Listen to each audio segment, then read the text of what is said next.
ನಮಸ್ಕಾರ ಸ್ನೇಹಿತರೆ, ನಾನು ಇಂದು ನಿಮಗೆ ಒಂದು ಭಾವನಾತ್ಮಕ ಕಥೆಯನ್ನು ಹೇಳುತ್ತೇನೆ. ಸ್ನೇಹಿತರೆ, ಯಾರ್ಯಾರು ಇನ್ನೂ ನಮ್ಮ ಚಾನೆಲ್ ಅನ್ನು ಸಬ್ಸ್ಕ್ರೈಬ್ ಮಾಡಿಕೊಂಡಿಲ್ಲ ಅಂದರೆ ಈಗಲೇ ಸಬ್ಸ್ಕ್ರೈಬ್ ಮಾಡಿಕೊಳ್ಳಿ. ಕತೆ ಇಷ್ಟ ಆದರೆ ಲೈಕ್ ಮಾಡಿ, ಶೇರ್ ಮಾಡಿ ಮತ್ತು ಹೀಗೆ ಸಪೋರ್ಟ್ ಮಾಡಿ.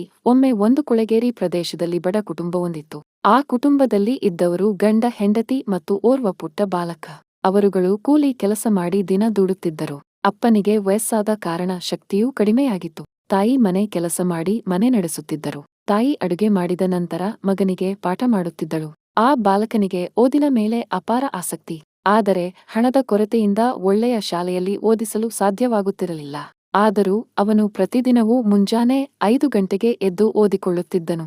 ಅದೇ ಊರಲ್ಲಿ ಶಾಲೆಗೆ ಹೋಗಿ ಸಂಜೆ ಮನೆಗೆ ಬಂದು ತಂದೆ ತಾಯಿಗೆ ಚಿಕ್ಕ ಪುಟ್ಟ ಕೆಲಸಗಳನ್ನು ಸಹಾಯ ಮಾಡುತ್ತಿದ್ದನು. ಒಂದು ದಿನ ಅವರ ಶಾಲೆಯಲ್ಲಿ ವಿಜ್ಞಾನ ಪರೀಕ್ಷೆಯನ್ನು ಏರ್ಪಡಿಸಿದ್ದರು. ಅದರಲ್ಲಿ ಭಾಗವಹಿಸಲು ಆ ಹುಡುಗನಿಗೂ ಅವಕಾಶ ಸಿಕ್ಕಿತು. ಆತನ ತಂದೆ ತಾಯಿ ಕೂಡ ಅದಕ್ಕೆ ಸಹಾಯ ಮಾಡಿದರು. ಅವನು ಶ್ರಮದಿಂದ ಮತ್ತು ಎಚ್ಚರಿಕೆಯಿಂದ ಅಧ್ಯಯನ ಮಾಡಿ ಪರೀಕ್ಷೆಯಲ್ಲಿ ಭಾಗವಹಿಸಿ ಅತ್ಯುತ್ತಮ ಪ್ರದರ್ಶನ ನೀಡಿದ. ಪರೀಕ್ಷೆಯ ಫಲಿತಾಂಶ ಪ್ರಕಟವಾದಾಗ ಆ ಬಾಲಕನ ಹೆಸರು ಮೊದಲನೇ ಸ್ಥಾನದಲ್ಲಿತ್ತು. ಶಾಲೆಯಲ್ಲಿ ಅವನಿಗೆ ವಿಜ್ಞಾನ ವಿದ್ವಾಂಸ ಎಂದು ಬಿರುದು ಕೊಟ್ಟರು.